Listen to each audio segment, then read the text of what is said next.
The desert was breathing in slow, tired sighs when I first saw them. Two shapes curled beside a sun-bleached wash, half-shadowed by dusk, as if the fading light tried to protect what little life still clung to them.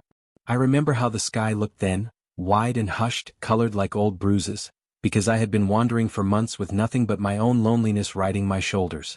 Every night felt the same until that moment, when something in the wind bent toward me, urging me closer, whispering that fate sometimes arrives looking broken. And as I guided my horse down the slope, my heart began a faint, frightened beat of hope, though I didn't yet understand why. The older woman stirred first. Her cheek bore a fading streak of dried blood, her dark hair tangled with dust, her breath shallow but stubborn.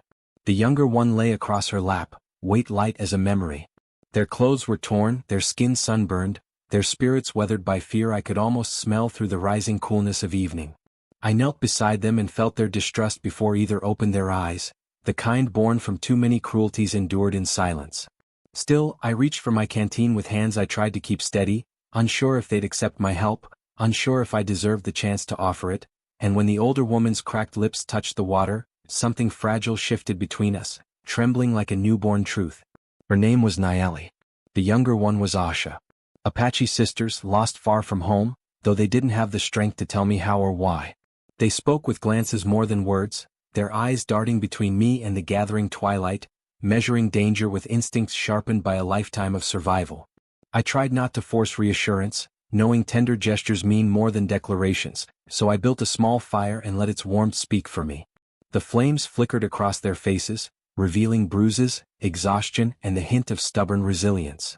I sensed their fear of men, of kindness, of debts owed, and for a moment I wondered if my presence brought them comfort or unease, though their quiet, weary nods told me they'd chosen trust, even if only for the night.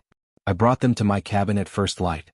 The journey was slow, each step deliberate, the desert air sharp enough to cut through our silence. My home sat at the edge of forgotten land, too far from town to feel safe, too close to civilization to feel alone, and as the cabin came into view, I wondered whether shelter was enough. Whether two women as wounded as they were could find any rest inside those thin wooden walls. Whether I, a man carrying my own failures like rattling spurs, could offer anything worth taking. Yet when we crossed the threshold, Asha exhaled a shaky breath that sounded almost like relief, and Nayeli lowered her shoulders by an inch, a gesture so small, so subtle, it settled into my heart like a warm ember waiting to rise. But the world has a long habit of punishing those who step outside its narrow rules. Word spread faster than dust on a storm wind.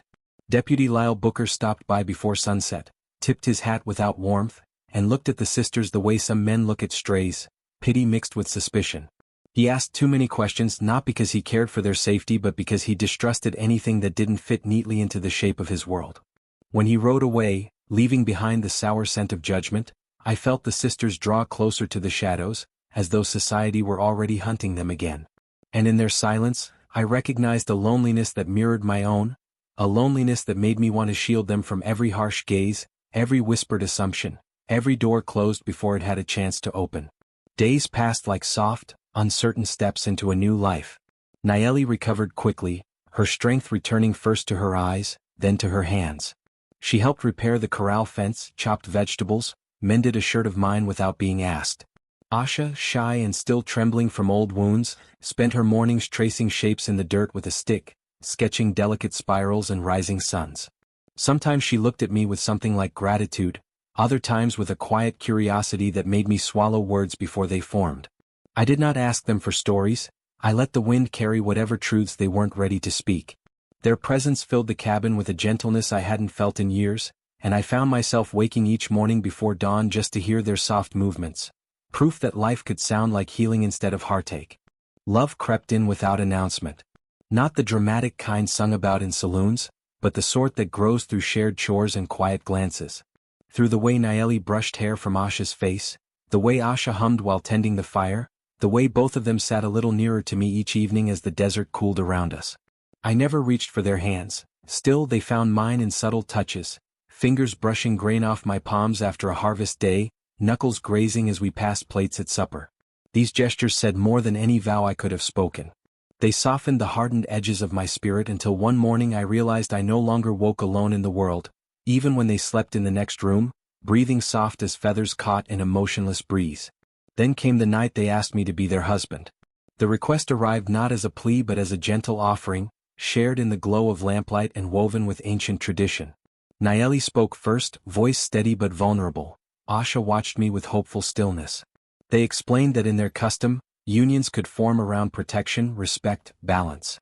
They offered themselves not out of desperation but out of a belief that our lives had intertwined long before we recognized it. My heart stumbled. I feared failing them, feared not being enough, feared that accepting might entangle them in a future shaped by my own regrets. Yet the sincerity in their eyes undid every doubt, and I found myself saying yes before I even realized the word had crossed my lips. The ceremony was simple. A braided cord.